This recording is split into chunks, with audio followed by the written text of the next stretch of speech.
اور پھر نوح کو چن لیا. اب نوح کو کیوں چنا؟ اس لیے نوح کو چن لیا اللہ تعالیٰ نے باقاعدہ یہ فرمایا قرآن کریم میں کہ ہم نے نوح کو چنا. کیوں چنا؟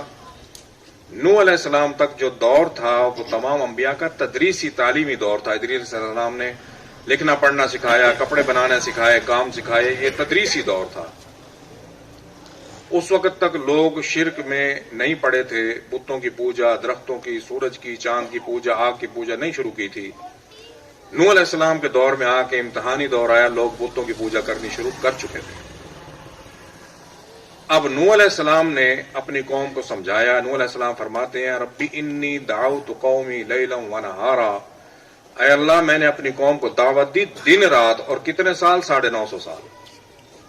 100 سال بھی نہیں، 950 سال میں نے ان کو دعوت دی. اب قوم جو تھی وہ نافرمانی کرتی رہی مسلسل. پھر نوح علیہ السلام نے دعا کی ربی لا تذر علی الارض من الکافرین دیارا، اے اللہ ان کافروں کا روئے زمین پر ایک گھر نہ چھوڑنا، ایک گھر ان کا باقی نہ رہے. یہ جب 7 قومیں قرآن کریم میں آیا ہے غرق ہوئی ہیں. سب سے پہلی نوح علیہ السلام کی قوم تھی. یہ جب قوموں کے غرق ہونے کا سلسلہ شروع کریں گے تو نوح علیہ السلام کی بات پھر تفصیل سے آئے گی. تو نوح علیہ السلام دعا فرمائی کہ ان کا ایک گھر نہ چھوڑنا روئے زمین پہ کافروں کا. اللہ تعالیٰ نے دعا قبول فرمائی. اب دعا کیوں قبول فرمائی؟ جتنی نافرمانیاں کرتے رہے اللہ تعالیٰ ایسے نہیں حرکت میں آتی. جب نوح علیہ السلام کو انہوں نے کہا پاگل، تو اللہ تعالیٰ فرماتے ہیں کہ انہوں نے ہمارے بندے کو کہا فکذبوا عبدنا، انہوں نے ہمارے بندے کو جھٹلایا. نبی اللہ کا بندہ ہوتا ہے خاص چنا ہوا. وقالوا مجنون، ایک تو جھٹلاتے رہے نوح علیہ السلام کو، پھر کیا کہا؟ مجنون کہتے ہیں عربی میں مطلقاً پاگل کو، فاطر العقل کو. نبی کو مجنون کہہ دیا. تو پھر اللہ تعالیٰ نے دعا قبول فرمائی. نوح علیہ السلام نے دعا فرمائی وَازْدُجِرْ فَدَعَا رَبَّهُ أَنِّي مَغْلُوبٌ فَانْتَصِرْ، اے اللہ میں مغلوب ہو گیا ہوں، فوجیں میرے پاس نہیں ہے، مقابلہ ان کا میں نہیں کر سکتا، اے اللہ اب آپ ان سے بدلہ لو. یہاں تک کہ نوح علیہ السلام کی اپنی اہلیہ گھر والی بھی ان کے ساتھ نہیں تھی.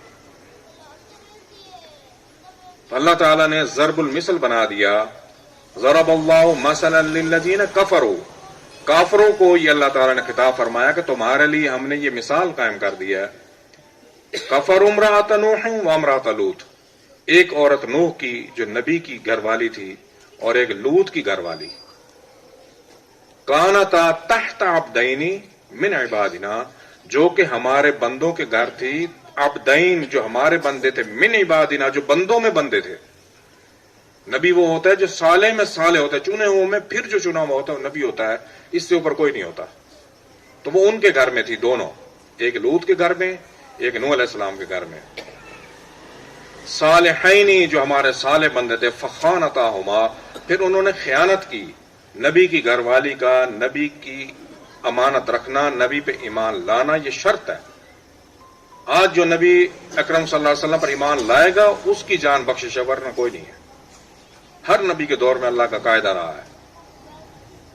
فخانتاہما فلم یغنی عنہما من اللہ، ان کی نبی کا گھر والا ہونا ان کی کوئی سفارش کوئی ان کے کام نہیں آئی.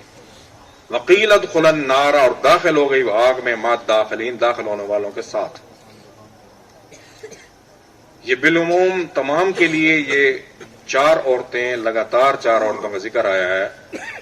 بالعموم سب کے لیے اور بالخصوص عورتوں کے لیے، مستورات کے لیے، کہ وہ غور کریں کہ جنہوں نے نبی کی گھر والیاں تھی اور نافرمانی کی وہ آگ میں داخل ہو گئی. یہاں تک کہ نوح علیہ السلام کا بیٹا بھی نافرمان تھا. 4 بیٹے تھے، حام، سام، یافس. یہ 3 بیٹے بچ گئے.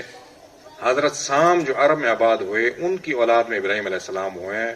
ابراہیم علیہ السلام سامی النسل تھے. یام جو بیٹا غرق ہوا تھا جس کا نام لقب کنعان تھا، یام اس کا نام تھا.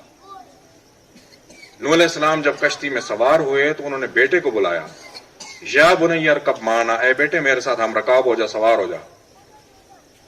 ولا تکن مع الکافرین، کافروں کے ساتھ نہ رہے. اب بیٹے نے جواب دیا قال سآوی، میں چڑھ جاؤں گا، الی جبل، اوپر پہاڑ کے، یعصمنی، بچا لے گا، من الماء، پانی سے. میں پہاڑ پہ چڑھ جاؤں گا، وہاں پانی کیا کرے گا. اب اس کو یہ عقل نہیں تھی کہ نوح علیہ السلام یہ دعا کر چکے تھے کہ ربی لا تذر علی الارض من ایک گھر نہ بچے جو نافرمان ہوگا وہ ایک نہیں بچے گا. تو نوح علیہ السلام نے بیٹے کو کہا قال لا عاصم اليوم من امر اللہ، آج اللہ کے حکم سے تجھے کوئی نہیں بچا سکتا. وحال بینہم الموج، اتنی دیر میں باپ بیٹے کے درمیان لہر آ گئی پانی کی. فکان من المغرقین، اور غرق ہو گیا بیٹا. تو سارے غرق ہو گئی، روئے زمین پہ پانی پانی ہو گیا. تو نوح علیہ السلام کو اللہ تعالیٰ نے چن لیا. یہ ہے ان اللہ اصطفی آدم و نوح، سب غرق ہو گئے، نوح علیہ السلام کو چنا، اللہ نے بچایا. ان کو اللہ نے پسند فرمایا، ان کے ساتھ جو تھے وہ بچے. پھر نوح علیہ السلام کے بیٹے حضرت سام کو نبوت ملی، وہاں سے نبوت کا سلسلہ چلا.